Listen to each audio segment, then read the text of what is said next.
Look at my new shoes. I didn't ask for these, but they're here. I bought, they came out of the loot box. I didn't know what I was gonna get. I've never seen this design on their website before. I thought it was gonna be some thing else, anything, but I got these fucking edgy 16-year-old ass shoes. And I'm fine with it. You know why? Because I don't care about what people say about what I'm wearing when I'm skating. I only care about my skating and what they think of my skating. I feel like so many people try to come out and like act like they don't care about shit, where they really do, because they're talking about it so much. I always looked at it like, yo, if you don't care, then stop saying you don't care. If you really don't care, then shut the fuck up and go somewhere else. You know what I mean? But we all care deep down, and I don't think there's anything wrong with that. Because we are creatures of emotion. We're going to feel things. Feeling things is what makes us human. So for you to try to take that away is weird. It's just weird. I think I'm gonna spend the next month getting into Charles Bukowski and Childish Gambino and really figuring out what the fuck I'm doing. My last video didn't do so well, so now I'm contemplating my entire plan. I'm contemplating everything, and I'm already like seeing people commenting on this video saying that I'm a bitch and other niggas are doing better than me, or other niggas are feeling the same way I'm feeling and they're not saying anything. They just continue to work. I don't understand how you can do that. Yes, I know PewDiePie has made a video every day until like the last few months, until like a few months ago. And I don't understand that. I know he has an editor, so it's easy. I watch fucking Agent Zero, and he streams and then drops 2 videos on 2 different channels while streaming. Like, that's awesome and amazing, but I can't, I'm not at the place where I can do that. I have a life, and I bet my life is way simpler than all of these other niggas I'm talking about. But I'm just an emotional ass nigga, bro. Like, shit hurts, bro. Shit hurts. And it's not like anything happened to me to make me feel this way. It just fucking comes, bro. That's Xlirt. That's where it comes from. It's Xlirt. That fucking smiley face behind me, that's Xlirt. That's just how the shit is. That's why I have it on my fucking arm. That's where it came from. In high school, I would be fine, and then one little thing will make me feel like it's the worst day in history. You know how high schoolers are. Their emotions are fucking flurried, so everything is just the worst thing in the world to them. You know, that's why the Euphoria characters are high schoolers and not, you know, grown-ass adults. Because why would adults be doing crazy ass shit like that? You know what I mean? At least that's what the director said. I've been really thinking about the difference between content and art. I want to be an artist, not a content creator. And what I've realized is that the more I do this shit, the more I get called a content creator. I used to have a bio on my Instagram that said it's not content, it's art. Not used to. I literally had it for like a day. And then I changed it because I thought that was like condescending. I thought that was like, what's the opposite of humble? I thought it was like that. And then I went on Twitter and I saw Childish Gambino's magazine, and I didn't even read it. I saw the headline because everybody was talking about the headline. He said that because the internet is OK Computer for rap music. OK Computer is an album that came out in 1999 or 7 by Radiohead. And it wasn't like the first rock concept album, because Dark Side of the Moon and shit, and literally everything Pink Floyd has done. But like, it was weird, you know? It was something never done by Radiohead before.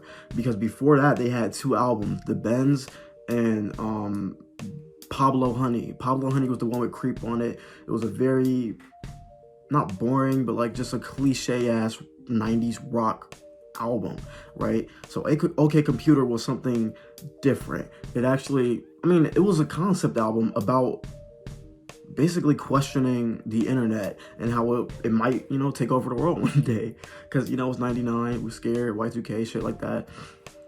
And to be honest, I haven't listened to too much of Because the Internet. I didn't even get into Childish Gambino. Blah. I didn't even get into Childish Gambino really until 3/15/20, which was 2 years ago. And then I listened to Kawhi, and then I didn't really go to anything else. I just kept listening to 3/15/20. I mean, everything I hear from him is amazing. I only listened to a little bit of Because the Internet. And one song that stood out to me was World Star. And Flutter the Navigator, but I don't understand Flutter the Navigator, so I can't say that. So I'll say World Star. World Star is a song about, you know, the whole World Star thing, like all the fights and shit, and how it's exploiting black people and showing all of our negatives. And I thought that was really cool. But from what I've heard, he doesn't really do that much in the album. But that's just from what I've heard. Like, I've heard Sweatpants and I've heard 3005 hundreds of times, and I don't understand them because I didn't try to. I just love the way it sounds. I love the way it looks. I love the music videos, but I never tried to understand it. And I think that's why people were hating on that quote. He said that he was the OK computer for rap. He said people aren't going to get it until he's dead, but he knows that. And something in me wants to believe in him, for him to be that confident, for him to say shit like that. That's what made me love him originally, like a month ago, when I watched that video called Son of Kanye. He was going around saying that he was the son of Kanye during the Because the Internet rollout, and then he did all of this crazy shit for Because the Internet, something we've never seen any other rap artist do. So I think I see where he's coming from when he says that he's the OK computer for rap. But I also think that Kid A is their best album. So he needs to make a Kid A. I wouldn't say 3/15/20 is that, but maybe I need to re-listen to it. I don't think it is, because Kid A is something that is so completely... Kid A is a very simple concept, but it's amazingly done. It's amazingly done. It's a cool little app. I can't explain it. You have to listen to it. But just know that what I took away from it, and this might not even be what the fuck the album's about, but what I took away from it is isolation and not knowing where you're going and feeling lost. The first song, I woke up with a lemon in my mouth or something like that. I woke up with a lemon in my hands. What was that you would try to say? I thought that literally it was a song about him trying to kill himself, and he woke up. He was trying to hang himself for some shit, and then he put a lemon in his mouth, bit a lemon. You know, he woke up with a lemon in his mouth, in his hand, whatever the fuck he said. What was that you were trying to say? I can't hear you. I'm fucking hungover. You know, and I think that is so amazing, and I'm trying to understand how to fucking do that with my music. How to turn very simple shit, just literally one word, 3 lines, just 3 different lines of everything in its right place. I woke up with a lemon in my head. What was that you tried to say? That's literally all he says the entire song. But for some reason, I understand exactly what the fuck he's saying. And I'm trying to learn how to do that. And I think that's amazing. And that has nothing to do with what the fuck I'm trying to talk about with content and art. That's art. Because the internet is art. But Lil Baby's new album or whatever it's gonna be, that's content. Gunna's new album is content. I'm sorry. Future and Gunna perform Pushing P on SNL or some late night show, and it sucked. they didn't sound bad, but they were just standing there. And they honestly did sound bad. Once you see what it takes to make a song like that, when they're just standing there, pushing P, pushing P, pushing P, pushing P. She not P, she turned P, she lesbian. Like, niggas just sat there and did it, and it was boring as fuck. And it made me think, like, this shit is ass. And we all ran with it. I think not because of, oh my god, the meme, haha, it's funny. No, I think we did what we did with that song and that whole album, because I remember when people were shitting on The Weeknd's album and loving fucking Gunna's album. And I think our attention spans are fucked.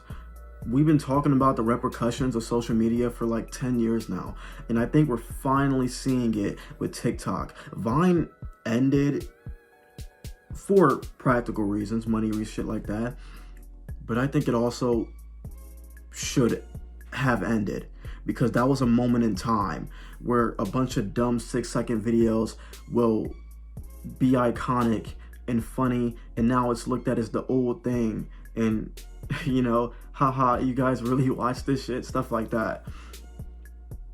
But TikTok is so weird now because everybody is on it, and it's not a moment in time. It could have been a moment in time back in 2019 when it first came out, when they were doing the I Should Have Been Genji shit and the Hit or Miss song. But now it's everything. There's trends on there, but everybody is the trend, so there is no trend. It's just like you're a normie now. That's how it is. It's like Converse, you know?